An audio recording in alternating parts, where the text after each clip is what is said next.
kasih sudah klik video ini, tapi jangan lupa guys, klik tombol subscribe karena subscribe itu gratis. Dengan subscribe kamu support channel ini terus untuk upload hampir setiap hari. Ingat, subscribe itu gratis, gak ada ruginya kamu klik tombol subscribe guys. Selamat menonton, enjoy. Wanita itu kini menggerakkan kedua lengannya, saling bersilang naik turun dan dua tangannya dibuka. Jari-jari ditegangkan dan terdengarlah suara mendesis dan dari kuku-kuku 10 jarinya yang panjang meruncing itu keluarlah uap hitam dengan bau yang amis. Itulah Aji Sarpakenaka yang amat mengerikan karena setiap kuku jari tangan itu mengandung kekuatan dahsyat dan racun yang amat berbahaya. Jangankan sampai tergurat atau tergores sehingga kulit terluka berdarah, yang tentu akan membuat lawan tewas seketika seperti dipagut ular kobra. Bahkan baru tercium saja bau amis itu sudah cukup membuat lawan menjadi pening kepala dan sukar untuk melakukan perlawanan. Selain Aji Sarpakenaka yang amat jahat itu, juga Nidede Persik menguasai pencak silat parahyangan yang gerakannya cepat dan tangkas. Setelah semua tenaga Aji Sarpakenaka terkumpul di kedua tangannya dan berpusat di kuku jari tangan, wanita itu mulai menyerang dengan kedua tangan mencakar akar, seperti seekor harimau menyerang. Gerakannya cepat sekali, dan serangannya bertubi-tubi. Merudaka maklum akan kehebatan ilmu wanita ini, maka Merudaka pun tidak berani memandang rendah.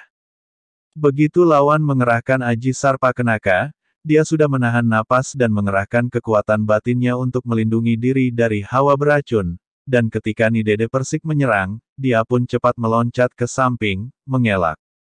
Nidede Persik menyerang terus, mengejar kemanapun lawan melompat untuk menghindarkan diri dan semakin lama, serangannya menjadi semakin gencar, makin cepat dan kuat bagaikan gelombang lautan. Namun, kini Merudaka tidak hanya mengelak saja, melainkan juga menangkis. Kedua lengannya sudah terlindung oleh tenaga sakti Aji Saripatolo, inti bumi, dan dengan Bajradenta dia berani pula menangkis dan balas menyerang. Terjadilah perkelahian yang amat seru antara kedua orang sakti itu.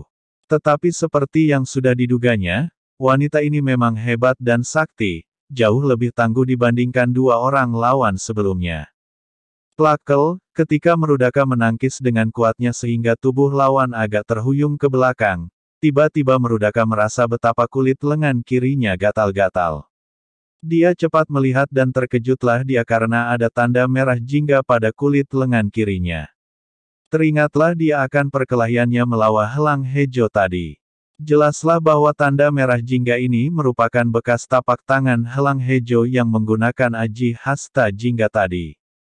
Kiranya, biarpun dia keluar sebagai pemenang, ada bekas tangan beracun itu di kulit lengan kirinya dan sekarang baru rasa setelah berkali-kali dia beradu tenaga dengan Nidede Persik. Celaka, keluh Merudaka dalam hati. Pengaruh racun itu amat berbahaya, kalau dia tidak dapat mengobatinya dengan jalan mengatur pernapasan. Akan tetapi pada saat itu, tidak mungkin dia mengobati luka beracun itu. Nidede Persik sudah menyerang lagi.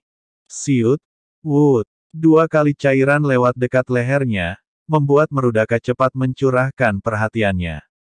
Kalau dia lengah dan terkena goresan kuku beracun itu, akan celakalah dia.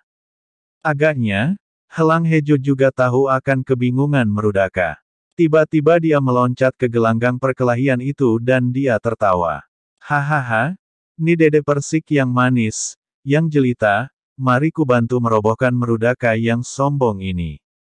Dan dia pun sudah menerjang dan mengeroyok Merudaka yang terpaksa harus meloncat pula ke samping. Cih, laki-laki tak bermalu. Siapa sih yang ingin kau bantu? Nidede Persik membentak. Akan tetapi Helang Hejo hanya tertawa dan melanjutkan pengeroyokannya. Pada saat itu Sardulo juga meloncat masuk dan ikut pula mengeroyok tanpa banyak cakap lagi. Muncul pula 3 orang lain yang sejak tadi hanya menjadi penonton. Mereka adalah 3 orang yang bersenjatakan celurit, yaitu Arit Madura panjang melengkung. Melihat kumis mereka, pakaian mereka yang jelas menunjukkan bahwa mereka adalah orang-orang Madura, kemudian senjata celurit mereka, Merudaka maklum siapakah 3 orang itu. Tentulah jagoan-jagoan dari Madura yang terkenal dengan julukan mereka, yaitu celurit Karangdura.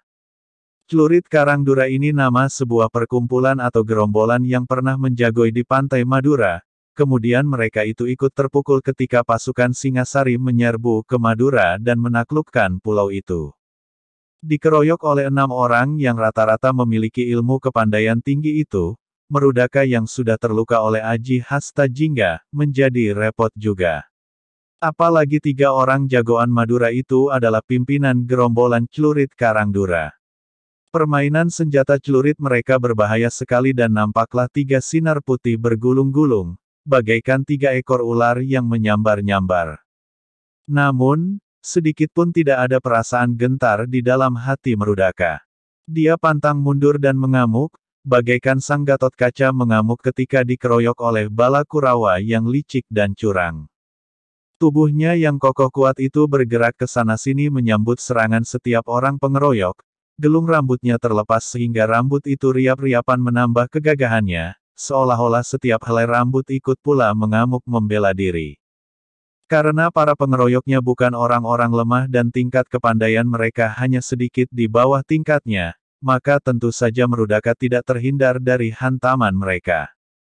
Bahu kiri dan paha kanannya berdarah, kulitnya robek oleh sabetan celurit, pundak kanannya juga nampak menghitam karena pukulan suling Sardulo. Dan yang amat mencemaskan hatinya adalah goresan kecil pada punggungnya oleh kuku jari tangan Ni Dede Persik. Dia merasa betapa luka-luka itu mendatangkan kenyerian yang menyusup ke tulang, dan kepalanya mulai pening akibat luka beracun. Gerakannya mulai kacau, namun tak sedikit pun keluhan pernah keluar dari mulutnya dan semangat perlawanannya tak pernah mengendur sedikit pun juga. Bagaimanapun juga, keadaan Merudaka sudah gawat sekali. Agaknya, tidak lama lagi dia tentu akan roboh juga. Berulang kali para pengeroyoknya membujuknya agar menyerahkan keris pusaka itu, namun dia tidak pernah menjawab dengan kata-kata, melainkan menjawab bujukan mereka dengan pukulan dan tendangan. Pada saat itu, terdengarlah suara orang bertembang mokopat. Tembangnya sekar pangkur dan biarpun suara itu lirih namun kata-katanya jelas terdengar semua orang yang sedang berkelahi itu. Kawaca raras kawurian, miwah mundi safadipya umingis. Ing mangka punika tuhu, aling-alinging anggo, nanangi hardaning kacing hawa nafsu. Manawi sampun anggreda, dadia rubeda engribedi. Hardaning kang panca indra, pan kuasa amangreh kanang diri. Eng rubeda merihtan lulus, saget rumesep ing tias. Arnulita ingria pamrih kepencut, anilepken kawaspadan. Lir tiang ningali ringgit, kalian menyukai baju perang dan membawa senjata terhunus. Padahal semua itu menghalangi kebenaran dan membangkitkan hawa nafsu, kalau dibiarkan berlarut-larut akan menjadi penghalang yang merepotkan.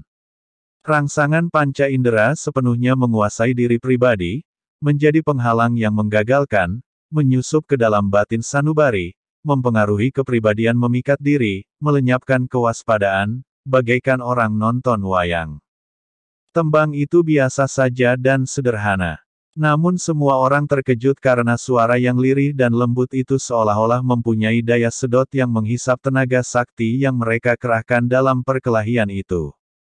Membuat mereka semua merasa lemas seolah-olah semua tenaga mereka habis dan barulah mereka masing-masing menyadari betapa lelah dan lemasnya tubuh mereka akibat perkelahian itu. Dengan sendirinya mereka menghentikan serangan, menarik napas dalam-dalam untuk mengumpulkan tenaga dan menghilangkan kelelahan dan pada saat itu, Merudaka yang sudah lelah dan pening, terhuyung dan dia tentu akan roboh kalau saja pada saat itu tidak ada sebuah tangan yang menangkap lengannya.